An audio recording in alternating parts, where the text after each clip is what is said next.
Welcome to High Level. My name is Axel Arzola, and today I have the pleasure of interviewing my friend Jennifer Edge. Jennifer is a world-class tattoo artist. She co-founded Mainline Inc. with Danny Civitar to bring a tattoo establishment to the city of Chattanooga. Jennifer is also leading Literary Inc., a convention to celebrate the intersection of literary fantasy and artistic magic. While embracing the heritage of tattoo's past, she also brings modern technology and techniques to take the art of tattooing to the next level.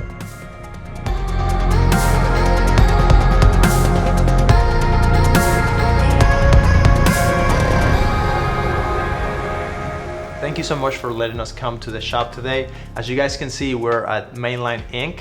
There's a ton of artwork here in the background. I'm really excited about this episode because we have been interviewing a lot of my friends in business, but this is the first artist interview we get to do on the show. Yeah. Okay.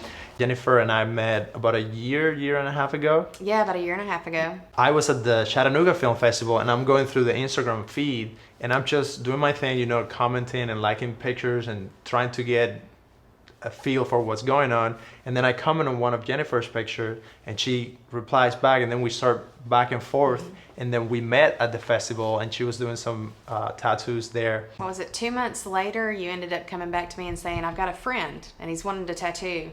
And I normally always respond the same way with, I'll be more than happy to answer a couple questions, have them come into the shop. But it turned into a little more of a story there. When I met Anil, I knew immediately. I even got in the car and I was telling my wife, I was like, you know, this is the guy. And she goes, this is the guy. I said, yeah, now we just got to make sure Danny's on point with it, because it was great. And after him being here for 2 weeks, we knew he was the one. Well, I guess my first question would be, if someone wants to be an apprentice, what are the qualities they should have and how should they look at it? The biggest thing about becoming an apprentice is getting yourself to a point where your portfolio is something that an artist couldn't say no to. You can't just come in with a couple of drawings and saying, hey, I want to learn how to tattoo. It's more about just working to the point where if you have drawn 80 roses, you have, you know, all of them different and just on point. Making that drawing the best drawing it can be, going back to it 5 times if you didn't get it right the first few.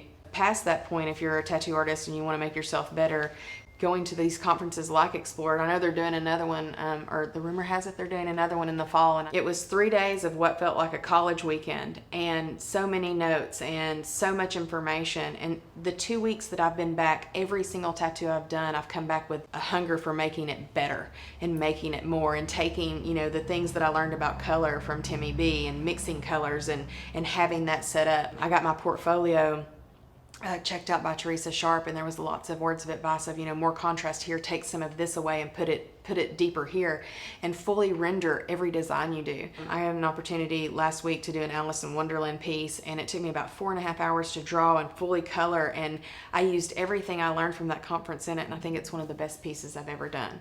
You know, furthering your education and taking the time to just better yourself and working at it every day, chipping away at the pieces of yourself you don't like, just moving forward.